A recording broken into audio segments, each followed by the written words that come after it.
PM Modi और Japan के PM Kishida Delhi में बुद्ध जयंती पार्क पहुंचे।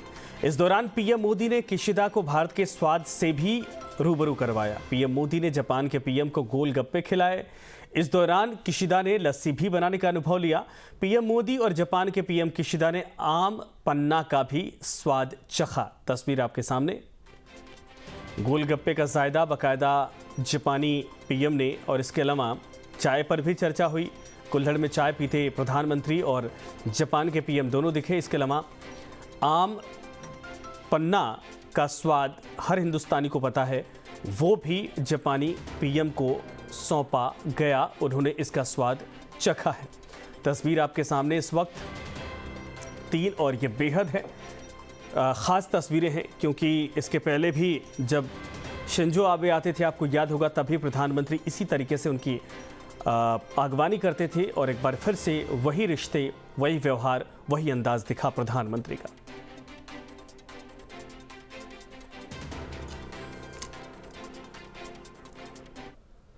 अब खबर चीन के खिलाफ रची जा रही चक्रव्यूह की। हिंद प्रशांत क्षेत्र में पीएम मोदी क्वाड देशों की मदद से चीन को समंदर में घेरने की तैयारी कर रहे हैं। इसमें जापान और भारत का योगदान काफी अहम है।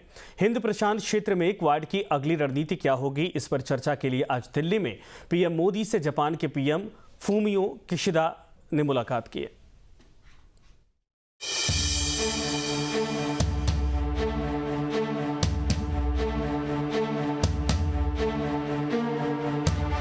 क्वाड में शामिल देशों के साथ मिलकर भारत ऐसा चक्रव्यूह रच रहा है जो चीन की हेकड़ी बंद कर देगा।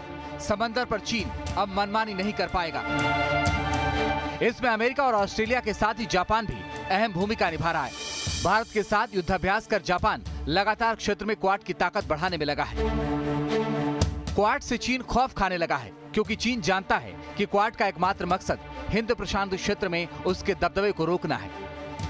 चीन की हेकड़ी बंद करने के लिए पीएम मोदी जो चक्रव्यूह रच रहे हैं, उसे मजबूती देने के लिए जापान के पीएम फूमियो किशिदा दिल्ली में पीएम मोदी से मिले।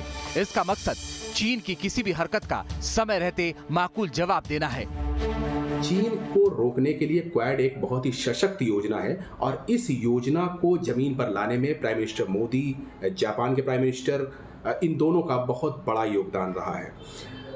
आज जब जापान के प्राइम मिनिस्टर भारत आए हुए हैं, तो निश्चित रूप से चीन की चालबाजियों और दादागिरियों के ऊपर काफ़ी ज़्यादा विचार किया जाएगा, और ये देखा जाएगा कि चीन को किस तरह से अलग अलग मोर्चों पर कंटेन किया जा सकता है। भारत और जापान लगातार सैन्य अभ्यास कर रहे हैं। दोनों देशों ने इसी साल 17 फरवरी से 2 मार्च तक जापान में एक्सरसाइज धर्म गार्जियन किया, जिससे चीन की चिंता बढ़ी हुई है। 16 जनवरी से 26 जनवरी तक जापान में ही वीर गार्जियन युद्धाभ्यास किया गया। इसमें सुखोई 30 MKI, 2 C-17 विमान, जबकि जापान की तरफ से 4 F-2 और 4 F-15 लड़ाकू विमानों ने हिस्सा लिया। यही नहीं, चीन को घेरने में अमेरिका भी बड़ी शिद्दत से लगा है। अभी अमेरिका के ग्वाम द्वीप पर एक्सरसाइज सी ड्रैगन 23 चल रहा है। इसमें भारतीय नौसेना का P-8I विमान अपना जौहर दिखा रहा है। अमेरिकी नौसेना का P-8A, जापानी समुद्री आत्मरक्षा बल का P-1, कनाडा की शाही वायुसेना की CP-140 और दक्षिण कोरिया की नौसेना का P-3C विमान भाग ले रहा है। यही नहीं, इसी महीने 13 और 14 मार्च को एक्सरसाइज लापेरोस 2023 की गई। इसमें युद्धपोत INS सहाद्री और फ्लीट टैंकर INS ज्योति ने जलवा दिखाया। इसमें ऑस्ट्रेलिया, फ्रांस, जापान और अमेरिका के युद्धपोत और हेलीकॉप्टर शामिल रहे। क्वाड देशों के युद्धाभ्यास चीन को परेशान किए हुए हैं। वहीं पीएम मोदी क्वाड देशों के साथ मिलकर चीन को हर मोर्चे पर घेरने में लगे हैं। जापान के पीएम का भारत आना इसी कड़ी का बड़ा हिस्सा है। Team news nation.